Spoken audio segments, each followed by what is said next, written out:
사랑합니다. 하나님께서 이 땅을 만드신 우리 창세기 말씀을 우리는 계속 살펴보고 있습니다. 하나님께서 온 만물을 만드실 뿐만 아니라 남자와 여자를 만드셨습니다.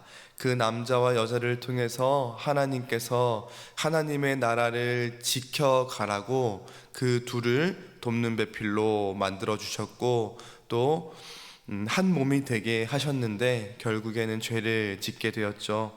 그래서 그 결과 우리 사람은, 또 이 땅은 또 죄를 짓게 되었고 죄로 오염되게 되었습니다. 그래서 남자는 수고하여야 소산을 얻을 수 있게 되었고, 여자는 해산의 고통을 얻게 되었죠. 그렇게 이 남자와 여자는 에덴 동산에서 쫓겨났지만 하나님은 그들을 그렇게만 두지 않으시고 가죽옷을 지어 입히셨습니다. 오늘 말씀 가운데는 이 남자와 여자, 즉 하와와 아담은 이제 그 에덴 동산에 쫓겨나와서 동침을 하게 되고 가정을 이루게 됩니다. 자녀를 낳게 되는데 그 이름은 가인과 아벨이죠. 가인은 농사를 하는 자였고 아벨은 양을 치는 자였습니다. 하나님께서 이들을 또 잘 크게 하셔서 하나님께 제물을 드릴 수 있는 사람으로 또 그렇게 만들어 가셨어요. 이들이 커서 하나님께 제물을 드렸는데 무엇으로 드렸냐? 자신들의 소출로 하나님께 드리게 됩니다. 가인은 자신이 이제 곡식을 수확한 것으로 드렸고, 아벨은 자신이 치는 양으로 하나님께 드리게 된 것이죠. 그런데 문제는 우리가 잘 알고 있듯이 하나님이 가인의 것은 받지 않으셨고 아벨의 것만 받으셨어요. 왜죠? 가인은 자신의 곡식 중에 오늘 말씀에 보면 세월이 지난 후 자신의 곡식을 드렸다라고 이제 하고, 아벨은 자신의 양의 첫 새끼와 그리고 그 기름을 하나님께 드렸다라고 합니다. 히브리서 11장 말씀에 보면 가인은 아벨이 가인보다 더 나은 제사를 드렸다라고 말씀하고 있습니다. 이에 가인은 굉장히 몹시 분하여 안색이 변했다라고 이제 표현하고 있고, 결국 그 분노는 하나님께로 향하지 못했고 자신의 동생 아벨을 향하게 되었어요. 그래서 결국 죽이기까지 했습니다. 하나님은 가인에게 물으시죠. 내 아우 아벨이 어디 있느냐? 하나님은 이 가인이 이 죄를 하나님께 고백하기를 원하셨던 것 같아요. 그래서 다 아심에도 내 아우 아벨이 어디 있느냐라고 물었으나 이 가인은 하나님께 대들며 내가 내 아우를 지키는 자니까 나는 아무것도 모릅니다 라고 이야기를 하죠. 그래서 이 죄를 반성하지도 않는 이 가인에게 하나님은 저주를 하십니다. 그래서 그 말씀이 10절부터 말씀인데, 이르시되 내가 무엇을 하였느냐? 내 아우의 핏소리가 땅에서부터 내게 호소하느니라. 땅이 그 입을 벌려 내 손에서부터 내 아우의 피를 받았은즉 내가 땅에서 저주를 받으리니 내가 밭을 갈아도 땅이 다시는 그 효력을 내게 주지 아니할 것이요 너는 땅에서 피하며 유리하는 자가 되리라. 이 아담과 하와 그리고 그 자녀들, 하나님의 일하심을, 하나님의 역사하심을 귀로 듣고 눈으로 듣고 음성으로 들은 자들이었습니다. 그래서 본인들이 어디에서 나온 자인지를 알았어요. 흙에서 나온 자가, 흙에서 지음을 받은 자였고, 이제는 땀을 흘리며 자신의 곡식을 땅에서부터 그 소산을 찾아야 하는 그였으나 땅에서 저주를 받게 된 것입니다.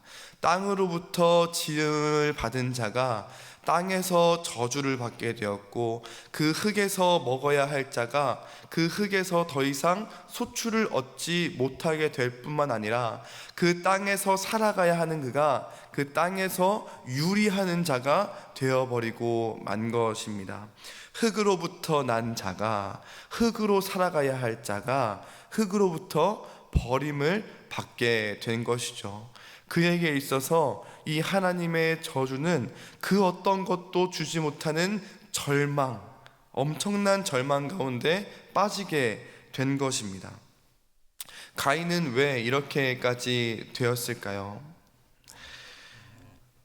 인간의 인생의 문 밖에는, 오늘 말씀의 제목도 문 밖에 있는 것인데, 인생의 문 밖에는 무엇이 있는지 오늘 이 말씀을 통해서 알 수 있습니다. 죄로 물든 인생, 하나님의 지음을 받고 사랑을 받았지만 죄로 물든 인생의 문 밖에는 항상 무언가가 도사리고 있습니다. 오늘 7절 말씀에도 그것을 이야기하는데, 죄가 문 앞에 엎드리고 있다라고 말씀하고 있어요. 엎드리고 있다, 매복하고 기다리고 있다라는 뜻입니다. 우리의 죄로 물든 인생의 문 밖에는 항상 죄가 문 앞에 엎드려 우리를 우는 사자와 같이 우리를 잡아먹으려, 우리를 끌어내리려, 우리를 하나님께로부터 멀어지게 하려 죄가 문 밖에 엎드려 있는 것입니다. 그래서 그 죄를 우리가 보았을 때 우리는 그 죄의 공격을 날마다 받을 수밖에 없는 존재가 되어 버린 것입니다. 그렇다면 우리는 그 죄에 끌려다닐 수밖에 없는 존재가 되어 버린 것일까요? 그렇지는 않습니다. 말씀에 이어보면, 죄는 너를 원하나 너는 죄를 다스릴지니라 라고 이제 말씀하고 있습니다. 죄는 항상 우리를 우는 사자와 같이 기다리고 있고, 우리를 항상 공격하고 유혹하려고 문 앞에 엎드리고 있습니다. 그 공격을 받을 때 우리는 그 죄에 끌려갈 수도 있고 끌려가지 않을 수 있어요. 왜냐? 하나님께서는 너는 죄를 다스려라 라고 말씀하셨기 때문입니다.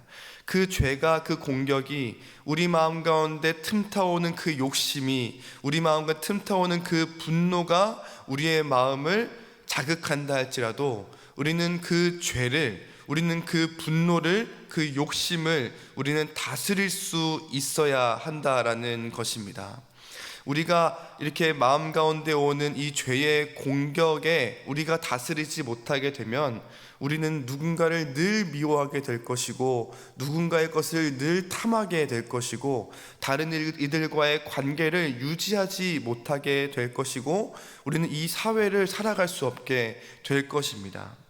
그렇다면 그 관점에서 가인의 행동은 왜 대체 이렇게 일어날 것인가요? 그것은 죄를 다스리지 못했기 때문입니다.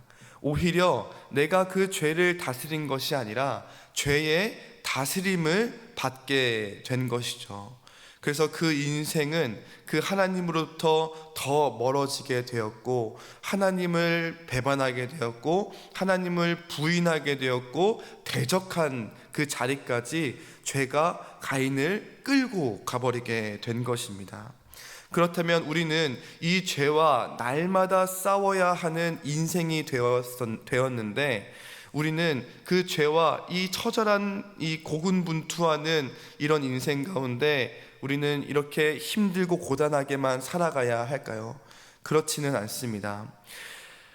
우리의 죄를 구원하시기 위해, 우리가 죄와 날마다 고군분투하며 싸워야 하는 우리의 인생인 것을 아시고 우리의 문 밖에, 우리의 인생의 문 밖에 찾아오신 분이 계십니다. 요한계시록 3장 20절 말씀에 보면, 볼지어다 내가 문 밖에 서서 두드리노니 누구든지 내 음성을 듣고 문을 열면 내가 그에게로 들어가 그와 더불어 먹고 그는 나와 더불어 먹으리라. 우리를 홀로 두지 않으시고 그 우는 사자와 같이 우리를 잡아먹으려 날마다 때마다 우리를 공격하는 그 죄 가운데 우리를 보호하시기 위해서 우리에게 찾아오신 분이 계시는데, 그분이 바로 우리 주 하나님, 우리 주 예수 그리스도인 줄을 믿습니다. 우리가 이 고단한 길을, 이 어려운 길을, 그 피투성이인 그 길을 홀로 걸어가지 않게 하기 위해 우리에게 찾아오셨다라는 것입니다. 그렇다면 우리는 어떻게 해야 합니까? 문 밖에 엎드리고 있는 그 죄를 맞아들이는 것이 아니라 그 문을 열었을 때 그 죄의 공격에 당해버리는 것이 아니라 그 죄를 다스리고 뿐만 아니라 우리를 찾아오셔서 우리를 사랑하시고 우리를 보호하셔서 그리고 문 밖에 서서 우리의 문을 두드리고 계시는 그 예수님을 맞이해야 할 줄을 믿습니다. 우리의 음성을 들으시는, 우리의 음성을 들으시고 또 우리를 부르시는 그 예수님의 음성을 듣고 예수님을 맞이하여 그와 더불어 먹고 마셔야 할 줄을 믿습니다. 가인이 그 죄의 그 문 밖에 있는 죄를 다스리고 예수와 더불어 하나님과 더불어 살아갔다면, 가인이 제물을 드릴 때 시간이 지난 후 내 것에 있는 것 중에 하나를 드린 것이 아니라 내가 쓸 거 다 쓰고 내 창고 채울 거 다 채우고 하나님께 드린 것이 아니라 첫 수확의 곡식을 주님 앞에 드릴 수 있었을 것입니다.